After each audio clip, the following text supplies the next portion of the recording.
So the next subject that we want to talk about, I'm going to use your expertise here, the common injuries in boxing, and how can these be easily prevented? Well, this is obviously a gigantic topic and we need a day and we could all talk about it for a day. To put it in a nutshell, if I can, which is not easy, rather than common injuries, I think the most common reason we get issues is because of inappropriate training load monitoring. So there's too quick a spike, or as we were talking about earlier, there's too much sparring coupled with too much S&C, and you know the cup is too full. And 9 times out of 10, this is what I see. And what can be frustrating for us is managing that around common injuries, particularly around training load issues. We see issues with the shoulder. And the lower back typically, and elbow and wrist articular issues we commonly get. So I think a lot of the topics we've already talked about: training load monitoring, communication as a team, knowing when to pull back. Those are some of those key things that we really need to get right. And I don't necessarily need to talk on those because we've already covered them well. I think again, with managing a boxer in a team, it's about being confident when to pull them back and giving them the right type of exercise as priorities. Because we've all studied and we were academic, and you can have an ideal in your head. I've always got that ideal, and I know you have, and you guys as well. Okay, I might say this guy's got a reactive tendinopathy. As a result of his 3rd week in sparring was too heavy a spike, and he was also overdoing it in the gym, and now I'm dealing with a reactive tendinopathy of the shoulder. So how am I going to approach this? Because we're in the early part of a camp. So I might say there's 8 exercises that are key for him to do, coupled up with mobility, and the reality is he's probably not going to do them all, and I know you get a degree of hesitancy from a lot of fighters to, I don't want to do all of that, it'll make it worse, or they're a bit tentative about doing too much. So for me, just like Dan said earlier, find your window to get the rehab in, and rather than be reactive to that injury, try and be proactive. So at the end of a spar or at the end of a boxing session, he's just finished on the bag, adding some banded pull aparts, adding some triple threats, add in some neck conditioning to help prevent issues there. Because the reality is, if you write an injury prevention program for boxers to do twice a week, they're not going to do it. Yeah. So find your windows to put it in, and there's no easy way of doing it, but that would be my kind of nutshell, really. Just to be realistic. I think that's spot on, Rob, and I think you hit the nail on the head there about being proactive and not reactive. You know, you're not reacting to a certain issue once the issue arises, because the wheels are very much in motion in terms of a camp then, and it's very hard to then make an intervention whilst you've got all this additional stress. So we can obviously do a basic needs analysis of the sport, and we've all worked in this sport for a long period of time, and common things tend to occur, you know, let's start at the top, whether it's around the shoulder complex, whether it's around the thoracic spine influencing the shoulder, whether we're then looking at the lumbar spine, what's going on around the pelvic region. And so, we tend to see common patterns. So that's where we can make an intervention, and that's why I alluded to the microdosing earlier around those key patterns, that we can get a bit of a win there. And it is only 15 minutes in and around their sparring sessions. Once, like you said, they're already warm, they're already mobile. But going to the specifics of injury, again, I say specifics, but in a general broad term of our sport, the shoulders are obviously, I know you did the boxer's shoulder last year on this very conference, and which was awesome. So I think the basic way of looking at it is these guys are so anteriorly dominant and overloaded through their high boxing volumes, is how can we get a bit of a win? Okay, well, there's some key areas that we can speak about, maybe in and around, you know, the pec minor. We can release that. That's going to stop the shoulder kicking forwards. Obviously the pec minor's linked in with the scapula in terms of scapula tilting forwards. We can get our banded pull aparts in. We can then look at our trunk. We can look at what's going on at the hips. So there's key areas there that we can absolutely influence with our programming. So it's just, again, being smart with our program and looking at the specifics of our sport, and then making an intervention from there on in.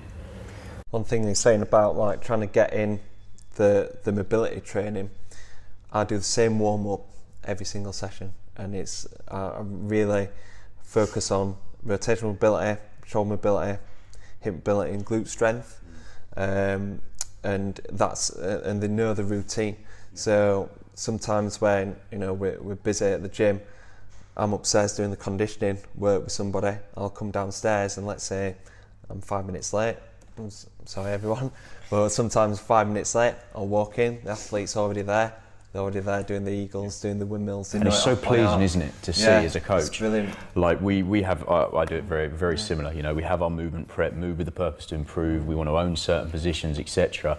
And when an athlete, again, I'll refer to Connor Ben because he is brilliant in this regard. I see him at BXR on a separate day because we were managing. We found that he was burning out a little bit on the set days that we did have. So we then changed, we intervened and changed his training day. So he comes and sees me at a different gym. I don't see him at the Matchroom gym anymore.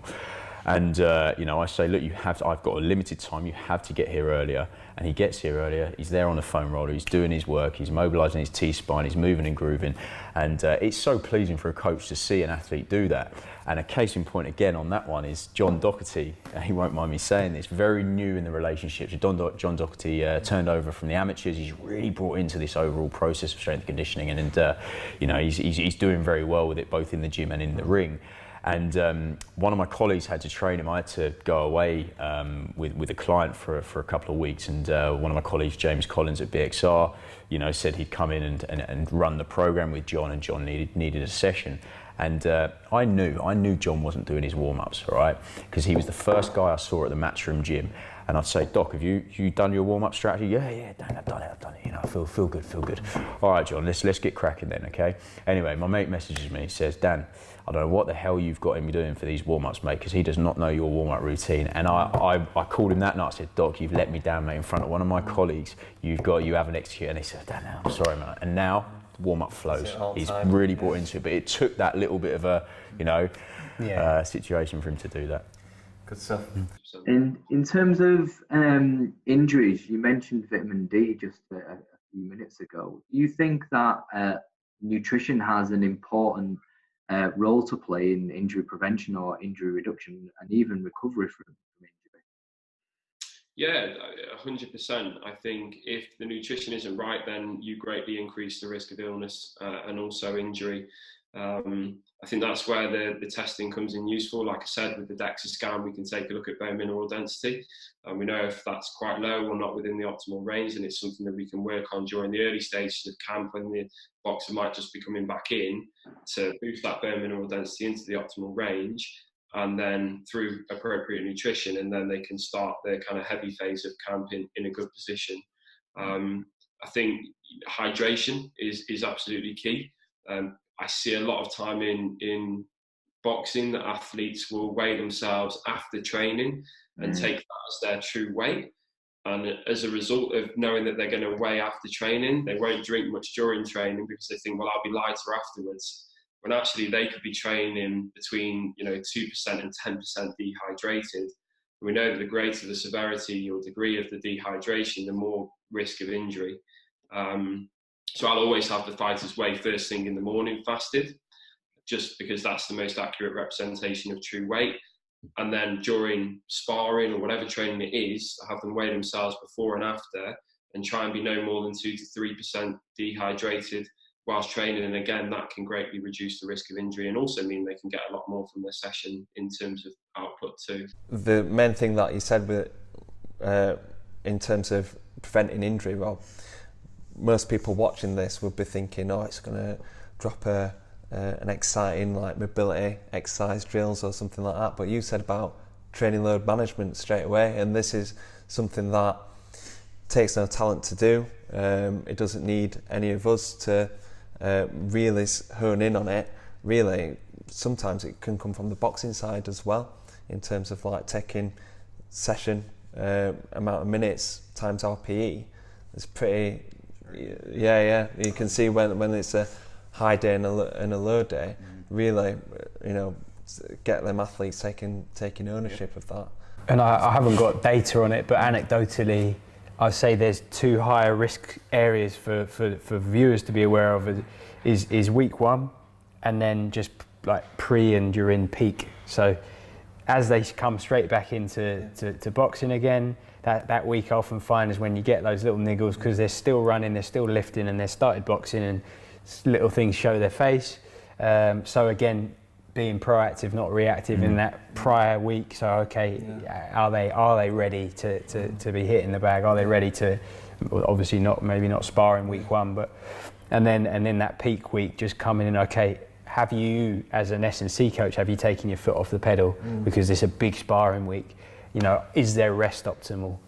Is their anabolic system well, you know, ideal growth hormone levels, and are they nurtured and recovering well at night so that they're really giving that hormonal system the best chance of recovery? So and again, just how we can just monitor and keep an eye on that as a team as 2 risk factors that I think is good to bear in mind, and you can't necessarily always prevent issues. It's the nature of the sport, so it's just being able to sort of look out for it.